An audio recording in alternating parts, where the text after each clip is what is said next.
Imagine this. You are in the waiting room of your local hospital in the surgery department, and a friend, a relative, or a distant cousin of yours is undergoing surgery, and it has been more than 4 hours since anyone has said anything to you about how the procedure was going or how long it would be before you can see your relative in the recovery area.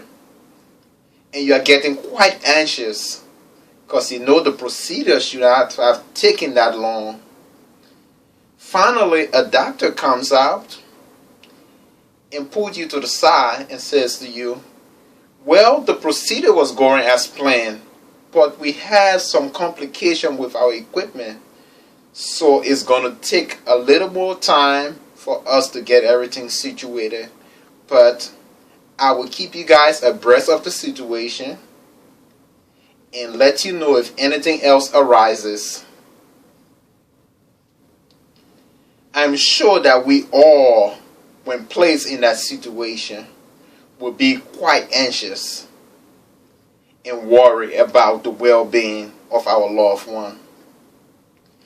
This is a personal interest story about someone that works behind the scene in surgery by the name of Teresa,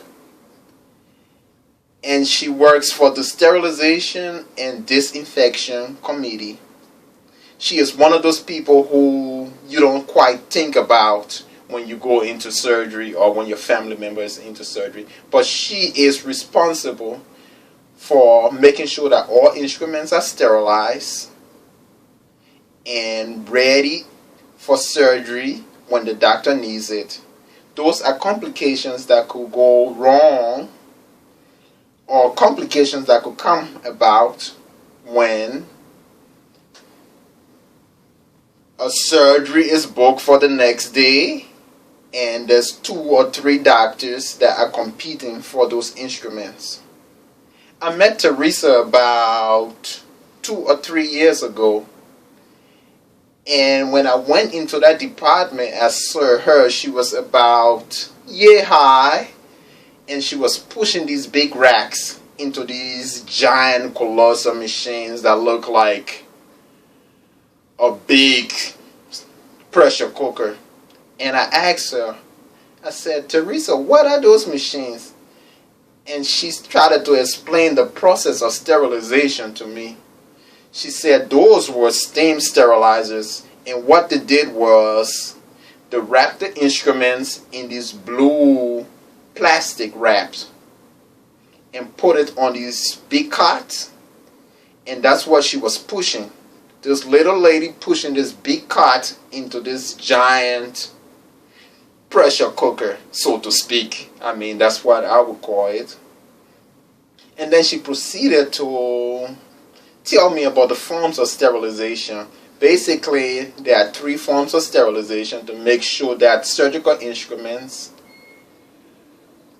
are free of pathogens when they are used in surgery. She told me 3 forms of sterilization was steam sterilization, which utilizes the big pressure cooker at high heat and pressure, gas sterilizer, which utilizes ethylene oxide in a machine, and gas plasma sterilization, which uses a technology called hydrogen peroxide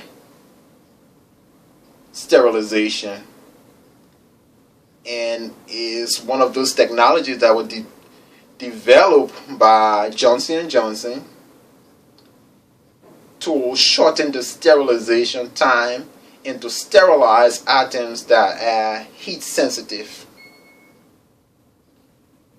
After she explained all that to me, I began to get a newfound appreciation for people who work behind the scenes and people who are barely seen when you go to your local hospitals or your local surgery center. So I will admonish you, the next time you or a relative or a friend is having surgery, just take the time to appreciate all the planning and coordination that goes into making sure that your relative is getting optimal care, and try to thank the everyday Teresas of this world. Thank you.